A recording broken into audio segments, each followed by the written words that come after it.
are. Today's the official invitational day, and it's a brand new day. Got a brand new motor in, and we're ready to go. So during the warm-up, I actually wasn't there. Ryan and my dad warmed up the car, and all of a sudden they started hearing some bad noises. Not noises you want to hear, like clanking noises out of the motor, and we're like, what? They're like, what the hell?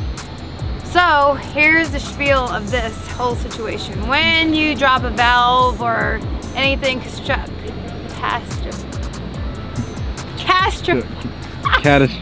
failure. There we go. What did he say? When you have anything catastrophic happen to a motor, you should always check your manifold for any kind of debris from flying parts. Especially when it drops a valve, pieces of valve can fly up into the plenum, and you got to check the blades, check if anything's in there. So sure enough, they open the blades up on the throttle bodies, and you see pieces of a valve and some other kind of stuff in there that shouldn't be in there, and pretty much stuff went right back into that fresh, brand new motor that was not supposed to be there. So that was a no-no. So now we had to take that motor out and put a whole new one in, so that didn't work out for us. So now we're left with one motor that we got to put in the car and make it work, and I don't know, it just sucks. I don't know, that's just like, it's just a bad deal. That's bad luck. It is, it really is. There's nothing you can do about it. It happens, you know. My dad wasn't thinking, weren't thinking at the time that night, because we were rushed. We were trying to make a test pass, and I don't know. It was just it was a mess, but it happens. And put the other motor in, put the new manifold on, and we're getting ready for this round one chip draw. We go up, and I'm hoping to get, I don't want to ask for easy races, easy draws, but a little something easier, not like a Ryan Martin or something, you know? Right. So I go up there. They always say ladies first. We walk up to the bucket, we go in, we draw our chips, and I see my chip numbers, number 15. I said, wow, that's a good ass chip. I normally get 1, 2, or a top 5 that's got to roll out first, you know? So I was pretty happy with that chip draw. Ended up getting the right lane, which I like the right lane. And so we're waiting. They're calling us, and Ryan still hasn't gone yet. So no way. It was like Ryan, me, Kayla, and Sean left. So I was like, God, please don't let it be Ryan. They called number 15, no one was coming out. And I knew from then. Sean was like, you got it, don't you? I said, no I don't, And called number 15, I just end up walking out. And guess who walks out with me? Ryan Martin. And it's just like, it's a rough situation for me, because the last time I raced him in Arizona, I had that mishap, you know, crashed, and I beat him, not the way I wanted to, but I don't know. It's it's good to run in first round, but you also got to be fast enough. So you got to race racetrack, but also be fast enough. So you have to find that perfect run to run him, you know? I mean, everyone says, yeah, get him first round, but it's also tricky in your favor, because, you know, he still can run pretty fast first round, you know? Can't count him out. So you gotta have all your ducks in a row, like I always talk about when you run him, and have your shit together. But we tried our best, so we'll talk about that run. We get ready.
We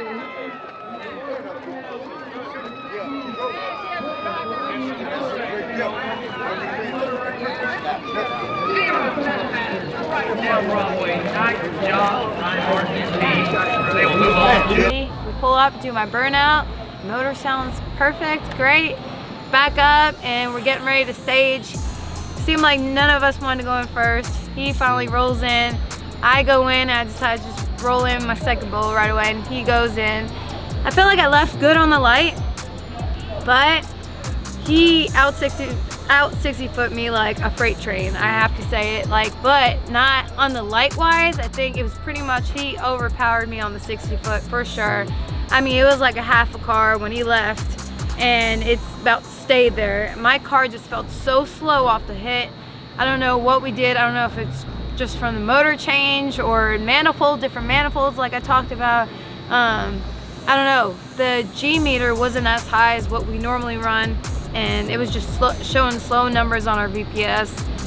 The car felt sluggish, and normally, so we went out there, car, I was about half a car about the whole way. My car started skating a little bit, and I got out of it. There's no reason to freaking push it any farther. He was out in front of me anyway. The finish line was coming up. I got out of it.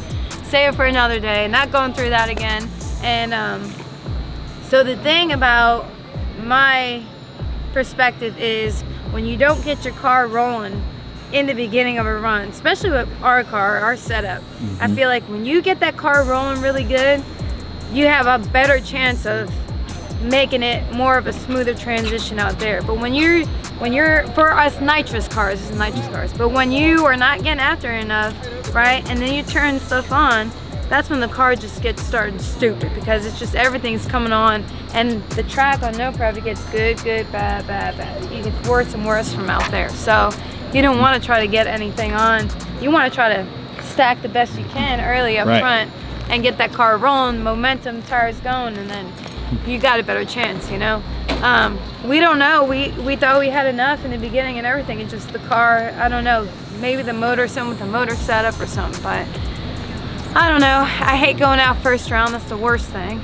And me wanting to beat Ryan, that was the biggest thing. I know I had a lot of people that wanted me to take him out, especially it was a points-and-a-half race this weekend, so it was really important. I don't know, I'll probably move down a couple more spots. There's people under me that went rounds, like Jeff Lutz and a couple other people, so I don't know. We're just gonna keep pushing, hoping for the best. That's all I could freaking do. I mean, I got a killer team. My crew is awesome. Like, okay, so coming from this crash situation, I didn't talk much about that, but in about 2.5 weeks, Robert Hayes and his whole crew at the shop, I mean, they only got about 4 or 5 guys, and they freaking got my car on 4 wheels, running again in 2.5 weeks. We didn't do no paint, it's primer, but it still looks good to me. Don't care. We said we're running it no matter what, and I feel all right from coming back from a crash that I had. It was a pretty rough deal on me.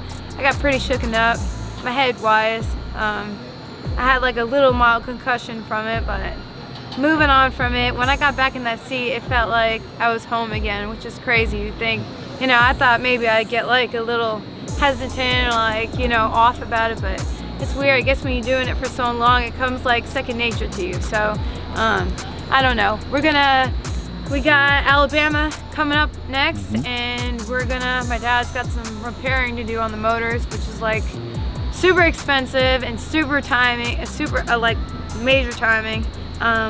We only got like a week until the next race, so he's gonna be thrashing a lot, and I don't know. We're hoping we can make a little bit of comeback. Kai did awesome this race. He went rounds. That's another thing. He had to take his car.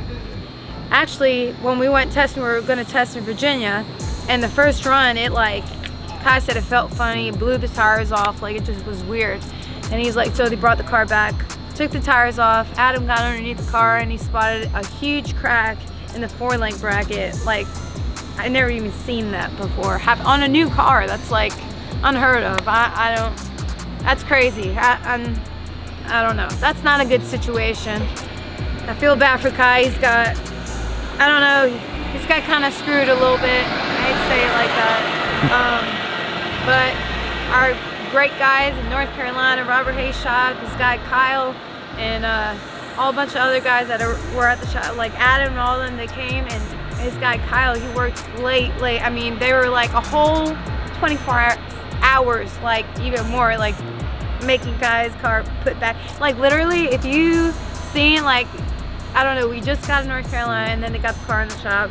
So about a couple hours went by. I went in to go check and they literally had the whole back half of the car out. Like, I was like, what? I'm like, there's no way you guys are getting this done. Like, there's no way. You have to talk to someone to borrow a car, you know? And sure enough, they ended up making it. And the car, I mean, I don't know.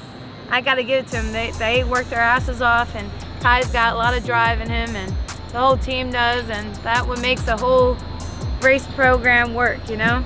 And I'm glad Kai's not, he don't quit.